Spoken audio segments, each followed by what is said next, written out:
Hello friends, welcome to my channel Vanshu की मम्मा। आज मैं आप लोगों को बताने वाली हूँ 14 दिसंबर 2020 को लगने वाले सूर्य ग्रहण के बारे में। सूर्य ग्रहण जो कि भारत में दिखाई नहीं देगा। सबसे पहले मैं ये आप लोगों को बता देती हूँ, जो भी लोग भारत से हैं उन्हें ये बता देती हूँ कि जो सूर्य ग्रहण लगने वाला है वो भारत में नहीं है।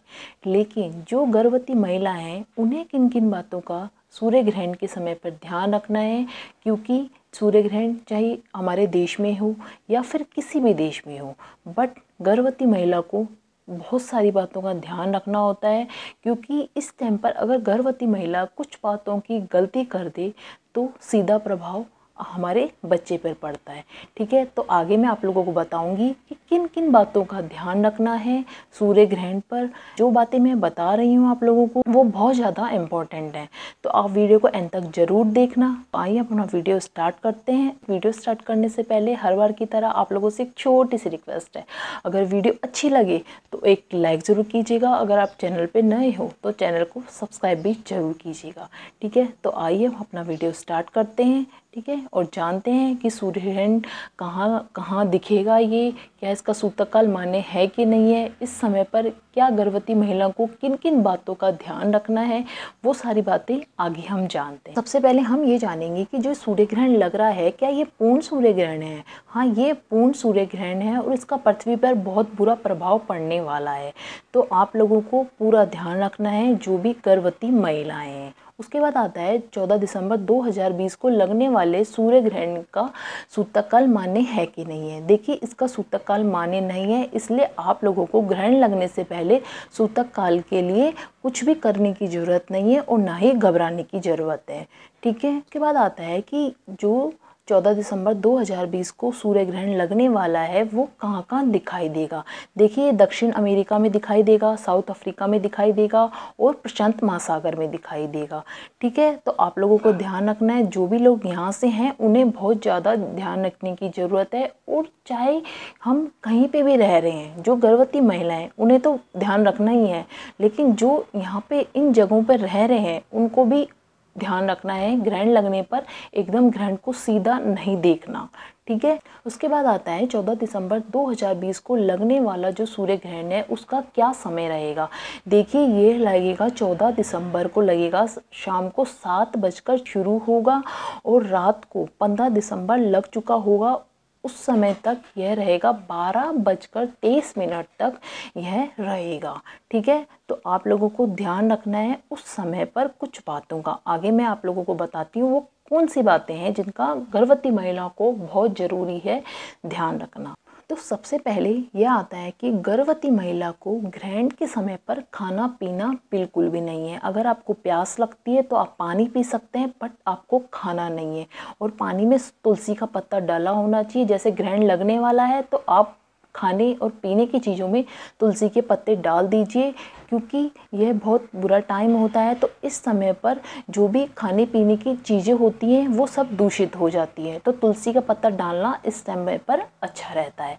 ठीक है, अगर आपको प्यास लगे तो आप पानी पी लीजिए, उसके अंदर तुलसी का पत्ता डाला होना चाहिए। सेकंड, आपको घर से बाहर नहीं निकलना। आप जहाँ रह रहे हैं घर में एक कमरे में रहिए, बिल्कुल आपको बाहर नहीं निकलना। कमरे के अंदर बंद रहिए, बार बार आना जाना ना करें। बाहर कहीं भी किसी भी ज़रूरी काम से आपको नहीं जाना। आप सोचो कि थोड़ा सा काम है, 5 मिनट का काम है, मैं कर लूँ, बट आपको ऐसा नहीं करना। अपने बच्चे के लिए आपको इन सारी बातों का ध्यान रखना बहुत ज़रूरी है। उसके बाद आता है कि आपको ग्रहण लगने पर सोना भी नहीं है। आप सोचो कि इस टाइम पर सो जाएं, बट आपको इस टाइम पर सोना नहीं है।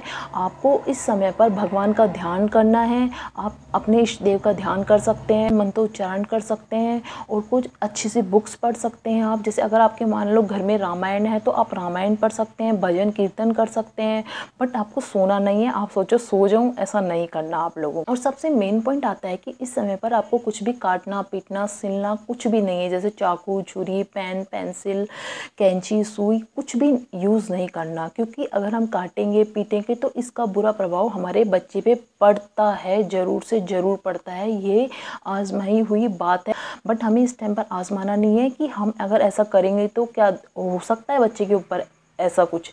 तो आपको बिल्कुल भी ऐसा कुछ काम नहीं करना जिससे कि आपके बच्चे को अंदर किसी भी तरीके की परेशानी हो।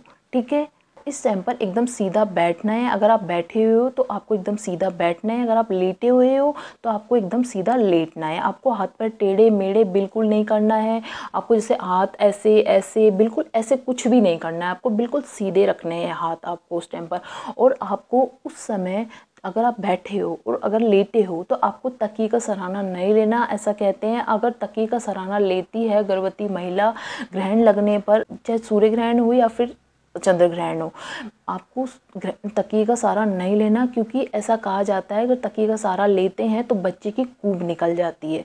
तो आप लोगों को ध्यान रखना है कि तकिए का सहारा नहीं लगाना आपको ग्रहण लगने पर। और उसके बाद आता है कि कई लेडीज़ को ही रहता है कि हमें वॉशरूम जाना है तो हम क्या करें, बाहर जा सकते हैं या फिर अंदर ही जाएं। देखिए जितना हो सके कोशिश करें कि आप अंदर ही जाएं।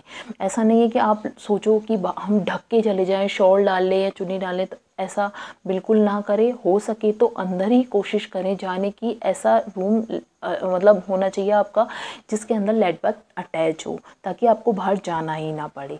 ठीक है। उसके बाद आता है कि आपको इस समय पर किसी से लड़ाई झगड़ा भी नहीं करना चाहिए, क्योंकि इसका बुरा प्रभाव बच्चे पर भी पड़ सकता है।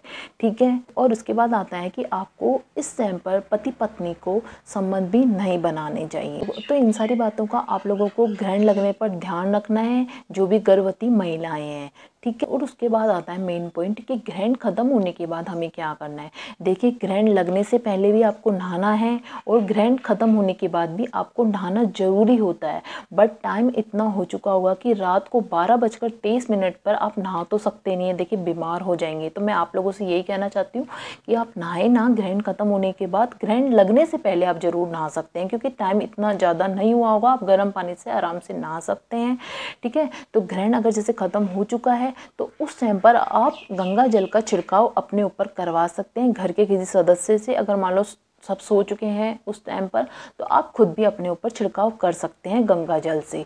ठीक है। और उसके बाद आता है मेन पॉइंट कि ग्रहण जब हम खत्म हो चुका है, हम नहा धो लिए, तो उस टाइम पर हमें क्या करना है। देखिए उस समय आपको साबुत अनाज का दान जरूर करना चाहिए। देखिए अब आप रात को तो दान करेंगे नहीं, बट आप उसे निकाल के रख दीजिए। घर में जो भी अनाज है साबुत, आप उसे ज़रूर निकालिए और उसे कहीं दान कर दीजिए। ठीक है। ये बच्चे के लिए बहुत ज़रूरी होता है। तो आप लोगों को अगर मेरी वीडियो अच्छी लगी है तो एक लाइक कीजिएगा, क्योंकि एक लाइक करने से ना मोटिवेशन मिलता है कि आप लोगों को मेरी वीडियो अच्छी लग रही है, पसंद आ रही है, ताकि मैं और भी अच्छी अच्छी वीडियो आप लोगों के लिए ला सकूं।